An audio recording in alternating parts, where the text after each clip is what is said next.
Chaque année, la pêche engendre 640 000 tonnes de déchets marins dans le monde, ainsi que des déchets non recyclés. Parmi eux, de nombreux filets de pêche en nylon.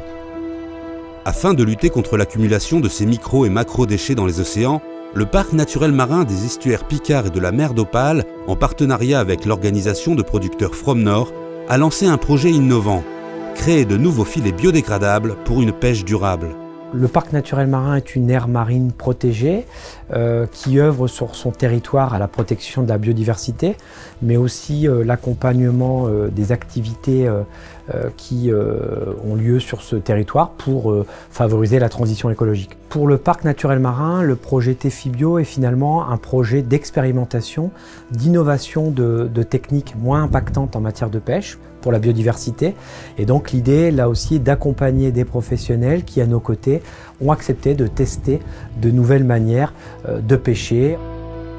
Tout le monde sait la problématique posée aujourd'hui par les plastiques et aussi dans les océans. C'est tenir compte de ces préoccupations et voir comment on peut trouver des matériaux qui soient biosourcés et qui permettent à la fois continuer à avoir des pratiques de pêche suffisamment efficientes pour garantir l'exploitation des navires et en même temps qui préservent la nature et qui soient dégradables dans les meilleures conditions possibles.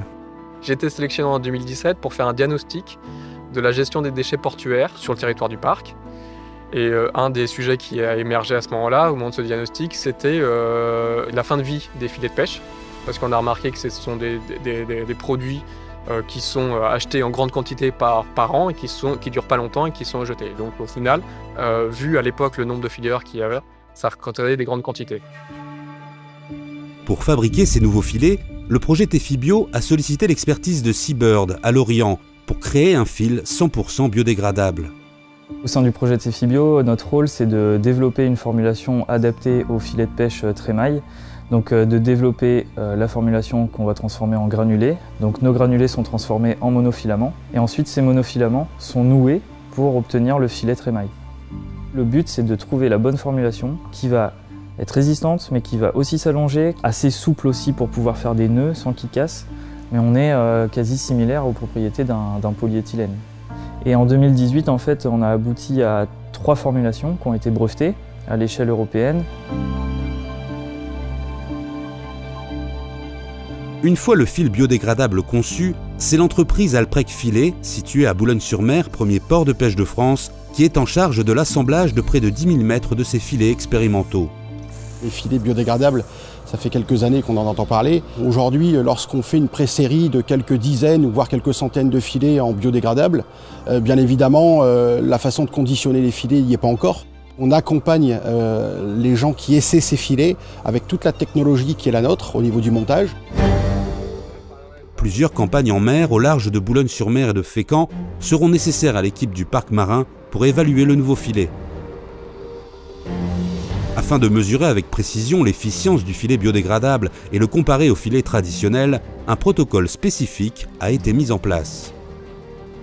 La principale mission, c'est d'effectuer les tests en mer pour tester les filets au niveau de la pêchabilité et de la résistance du filet sur toute une saison de pêche. J'ai une jauge Oméga, donc c'est un outil de mesure qui me permet simplement de mesurer la taille des mailles. Je vais peser ce qui a été pêché, les trier en fonction des espèces et donc peser par espèce ce qui est pêché avec le filet biodégradable et le filet témoin. La plus-value d'expérimenter les filets biodégradables dans différents ports, c'est d'avoir 2 types de filets différents. Un filet qui est monofilament et qui est utilisé à Boulogne, qui est composé d'un seul fil. Pour le Tréport et pour Fécamp, c'est un filet qui est multi-monofilament. Et donc, c'est plusieurs fils qui sont entrelacés pour créer le fil du filet. Ça nous a permis d'aller encore plus loin dans l'expérimentation de la production d'engins de pêche filés avec la matière biodégradable. On a un filet biodégradable et un filet conventionnel. On a 3200 mètres de biodégradable, 3200 mètres de conventionnel. Et on fait la différence tous les jours de pêche. Là, on a 34 jours de fait. Et tous les jours, on marque les captures dans chaque filet différent. On veut préserver l'environnement comme tout bon pêcheur. Hein. On n'est pas là pour polluer la mer. Mais on voulait vraiment voir la rentabilité de la chose.